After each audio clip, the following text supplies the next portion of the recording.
Hi guys, welcome to my channel. இன்றைக்கி நம்ம வீடியோவில் ஒரு சூப்பரான வால் டெக்கரேஷன் தான் பார்க்க போகிறோம். அதுக்காக வந்துட்டு நான் கார்ட்போர்டு எடுத்திருக்கேன். இது மாதிரி கார்ட்போர்டு எடுத்துகிட்டு அதில் வந்துட்டு இப்போ நம்ம ஒரு டிசைன் பண்ண போகிறோம். ஒரு பூந்தொட்டி இருக்கு இல்லையா, அதை தான் வந்துட்டு நம்ம வரைய போகிறோம். இது மாதிரி வந்துட்டு ஸ்கெட்சில் ஃபஸ்ட்டு வரைஞ்சிக்கலாம். வரைஞ்சிட்டு இப்போ வந்துட்டு நான் வரைஞ்சி முடிச்சிட்டேன். இதை வந்துட்டு நம்ம அப்படியே கட் பண்ணிவிட்டு எடுத்துக்கலாம். இப்போ நான் வந்துட்டு கட் பண்ணிவிட்டு எடுத்துட்டேன். இது மாதிரி தான். இப்போ வந்துட்டு இதுக்கு நம்ம பெயிண்ட் பண்ண போகிறோம். அதுக்காக நான் வந்துட்டு மெட்டாலிக் பெயிண்ட் தான் யூஸ் பண்ணுறேன். அது மாதிரி எடுத்துகிட்டு உள்ளே ஃபுல்லாகவே நம்ம வந்துட்டு கொடுத்துடலாம். இது வந்துட்டு ஒயிட் மாதிரி இருந்தது. ஃபுல்லாகவே வந்துட்டு நான் உள்ளே ஃபுல்லாக கலர் பண்ணிக்கிட்டேன். இது மாதிரி பண்ணிவிட்டு இதை நம்ம காய வச்சிடலாம். ஓகேவா? நெக்ஸ்ட்டு வந்து இது மாதிரி கலர் பேப்பர் பிளாக் கலர் எடுத்திருக்கேன். இது மாதிரி சைஸில் கொஞ்சம் சைஸ் போக போக குறைச்சிட்டு இது மாதிரி ஒரு 7 பீசஸ் வந்துட்டு எடுத்து வச்சுருக்கேன். ஓகேவா? இந்த சைஸில் எடுத்துகிட்டு அதை வந்துட்டு ஸ்டிக் யூஸ் பண்ணிவிட்டு இது மாதிரி நம்ம ரோல் பண்ணிக்கலாம்.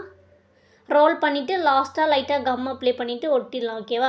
ஒட்டிட்டு அதை வந்துட்டு இது மாதிரி நல்லா பட்டையாக அமுத்தி விட்டுக்கலாம். ஓகே, அமுத்தி விட்டுட்டு இது மாதிரி வச்சுக்கலாம். இதே மாதிரியே எல்லா பீஸையும் நம்ம வந்துட்டு பண்ணிக்கலாம். இப்போ நான் வந்துட்டு பண்ணி எடுத்துட்டேன். இது மாதிரி தான் எடுத்துக்கிட்டு நெக்ஸ்ட் வந்து 7 சென்டிமீட்டரில் நான் வந்துட்டு இது மாதிரி பிங்க் கலர் பேப்பர் எடுத்துருக்கேன். ஓகேவா? 7 சென்டிமீட்டர் இது மாதிரி எடுத்துகிட்டு இப்போ நான் ஹோல்ட் பண்ணுற மாதிரி இது மாதிரி ஃபுல்லாக மடிச்சுக்கோங்க.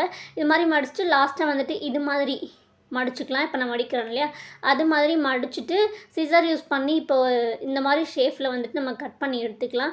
இது மாதிரி கட் பண்ணும்போது நமக்கு ஒரு ஃப்ளவர் தான் வந்துட்டு கிடைக்கும். இப்போ நம்ம ஃப்ளவர் தான் மேக் பண்ணுறோம். இது மாதிரி நான் கட் பண்ணி எடுத்துகிட்டு இப்போ ஓப்பன் பண்ணி காமிக்கிறேன். இது மாதிரி தான். இது மாதிரி ஃப்ளவர் வந்துட்டு கிடச்சிரும். சென்டராக டிசைனுக்காக பிளாக் கலர் ஸ்கெட்ச் யூஸ் பண்ணி இது மாதிரி வந்துட்டு டிசைன் போட்டுக்கலாம். ஓகேவா? ஃபுல்லாக இது மாதிரி போட்டுக்கலாம். போட்டுட்டு ஸ்கேல் யூஸ் பண்ணி அந்த இதழெல்லாம் இது மாதிரி நம்ம வந்துட்டு மடித்து விட்டுக்கலாம். இது மாதிரி பண்ணும்போது ஃப்ளவர் மாதிரி பார்க்குறதுக்கு சூப்பராக இருக்கும். இது மாதிரி பண்ணிட்டோம். நெக்ஸ்ட்டு வந்துட்டு ஒரே ஒரு இதழ் மட்டும் இது மாதிரி ஃபுல்லாக கட் பண்ணாமல் சென்டரில் மட்டும் கட் பண்ணிவிட்டு அந்த இதழ் மேலே கம் அப்ளை பண்ணி இந்த சைடு இருக்க இதழ் எடுத்து அந்த இதழ் மேலே ஒட்டிட்டு சென்டராக நான் வந்துட்டு ஒயிட் கலர் தர்மாக்கோல் பால்ஸ் வந்துட்டு யூஸ் பண்ணியிருக்கேன். நீங்கள் இது வேணால் ஸ்டோன் இது மாதிரி கூட பீட்ஸ் கூட யூஸ் பண்ணிக்கலாம். அது மாதிரி நான் ஒரு 8 பீசஸ் வந்துட்டு எடுத்து வச்சுருக்கேன். நெக்ஸ்ட்டு இந்த சைஸில் சின்னதாக பாக்ஸ் மாதிரி கார்ட்போர்டு யூஸ் பண்ணிக்கலாம். எடுத்துகிட்டு அந்த ஸ்டிக்கெல்லாம் இருக்கு இல்லையா, அதை வந்துட்டு கீழே வந்துட்டு இது மாதிரி பட்டையை அமுத்தி விட்டுட்டு ஒட்டி விட்டுக்கலாம். இதே மாதிரி இப்போ லைனாக நான் வந்துட்டு 1 பை 1 ஒட்ட போகிறேன். அது மாதிரி ஒட்டிக்கோங்க. சைஸ் பார்த்துட்டு ஒட்டிக்கலாம். நம்ம வந்துட்டு எடுத்தோம் இல்லையா, போக போக சைஸ் கம்மியாக இது மாதிரி ஃபுல்லாக ஒட்டி முடிச்சிடலாம். ஓகே, இது மாதிரி ஒட்டிட்டு நெக்ஸ்ட்டு வந்துட்டு அந்த ஃப்ளவரெல்லாம் இதில் நம்ம ஒட்ட போகிறோம். அதுக்காக ஃப்ளவர் ஒட்டுற இடத்துல மட்டும் லைட்டாக நுனியில் இது மாதிரி பட்டையாக அமுத்தி விட்டுட்டு இது மாதிரி நம்ம ஒவ்வொரு ஃப்ளவராக எடுத்துகிட்டு இது மாதிரி வந்துட்டு ஒட்டிடலாம். இப்போ நான் வந்துட்டு லைனாக ஒட்டிட்டேன். அவ்வளோதான். இது மாதிரி ஃப்ளவர் யூஸ் பண்ணி நம்ம வந்துட்டு ஒட்டிட்டோம்.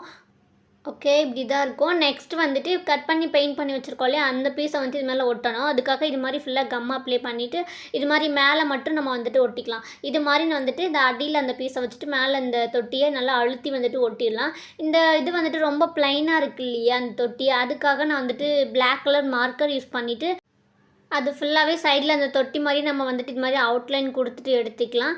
ஓகே, நான் வந்துட்டு சிம்பிளாக பண்ணியிருக்கேன். நீங்கள் வந்துட்டு இன்னும் டெக்கரேட் பண்ணணும் அப்படின்னா நீங்கள் வந்துட்டு சென்டரில் டெக்கரேட் பண்ணிக்கலாம். இப்போ வந்துட்டு ஃபினிஷ் ஆகிடுச்சு. நம்ம 8 ஃப்ளவர் வந்துட்டு மேக் பண்ணோம் இல்லையா, ஒரு ஃப்ளவர் வந்துட்டு எக்ஸ்ட்ரா இருக்குது. அது வந்துட்டு இந்த இது கொஞ்சம் நிறையா ஃப்ளவர் இருக்க மாதிரி இருந்தால் நல்லாயிருக்கும் இல்லையா, அதனால் அந்த ஃப்ளவரை வந்துட்டு சென்டராக வந்துட்டு லென்த்தாக இருந்த பீஸில் இது மாதிரி ஒட்டிட்டோம்னா இன்னும் கூட பார்க்க லுக்காக இருக்கும். அவ்வளோதான், ரொம்ப சிம்பிள். ஃபினிஷ் பண்ணிட்டோம். இப்போ நம்ம வாலில் வந்துட்டு இதை ஒட்டி பார்க்கலாம், இன்னும் சூப்பராக இருக்கும். நான் வந்துட்டு இப்போ ஒட்டிட்டேன். பார்க்குறதுக்கே செம்ம க்யூட்டாக அழகாக இருக்குது. ரொம்ப சிம்பிள். ட்ரை பண்ணி பாருங்கள். கார்ட்போர்டும் பேப்பர்ஸ் மட்டும் இருந்தால் போதும். Okay, tata. இந்த வீடியோ பிடிச்சிருந்தா லைக் பண்ணுங்கள். இது மாதிரி நிறைய வீடியோ பார்க்கறதுக்கு மறக்காமல் நம்ம சேனலை சப்ஸ்கிரைப் பண்ணி வச்சுக்கோங்க. நெக்ஸ்ட் வீடியோவில் பார்க்கலாம்.